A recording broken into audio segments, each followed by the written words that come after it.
Welcome to Sketch Picks and Chill. I'm your host, Mr. Chill. And I'm Pixie. We are drawing characters from the Funko Pop Marvel Advent Calendar. Today is Day 7. Let's open up the Day 7 box to see who we're going to draw today. And today we're going to draw...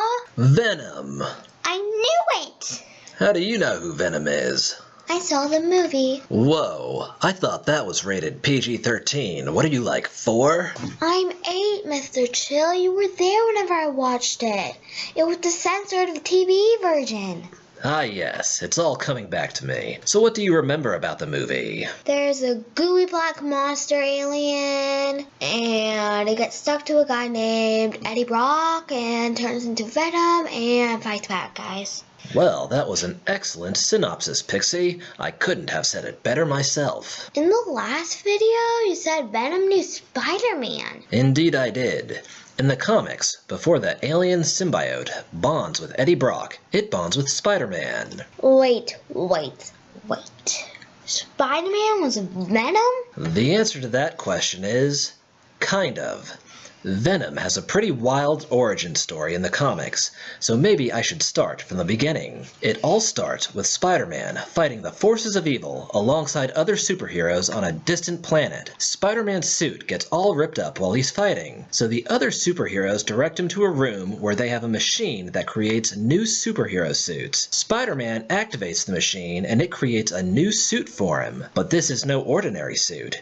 Spider-Man quickly learns that this new suit can enhance his strength, it can generate stronger spider webs for web slinging, and when Spider-Man is done fighting bad guys, the suit can even shapeshift to take on the appearance of regular street clothes. I want a suit like that. Who wouldn't? What Spider-Man doesn't realize is that he activated the wrong machine by mistake when he was on that distant planet. He accidentally activated a machine that the alien symbiote was being kept in. When he released it, it bonded with him. Why did it bond with him? It had to in order to survive. This type of alien needs a host to form a symbiotic relationship with. A symbiotic relationship is where both parties benefit from the other without causing harm. So in this case, the symbiote got to use Spider-Man's body as a host, and in return it made Spider-Man stronger and gave him all kinds of other abilities too.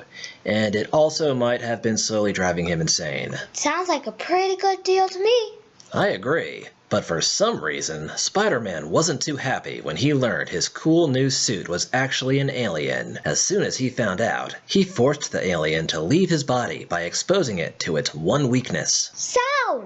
Sound. In the movies and in the comics, the alien symbiote is weakened by sound waves. After Spider-Man forces the symbiote from his body, it runs away to find another host. Eddie Brock. You got it. Eddie Brock is played by Tom Hardy on the big screen. In the comics, Eddie Brock is a journalist who works at the Daily Globe. Isn't that where Spider-Man works? Yep. Spider-Man's, or should I say Peter Parker's, day job is working as a photographer for the Daily Globe. When Eddie Brock is fired from the Daily Globe, he blames Peter Parker, and he wants to get revenge. After bonding with the symbiote, Eddie gains more than just strength. He gains knowledge of Spider-Man's secret identity. Together, Eddie and the symbiote decide to call themselves Venom, and they decide to use their strength to exact revenge against Spider-Man. So Spider-Man wasn't Venom? Not exactly.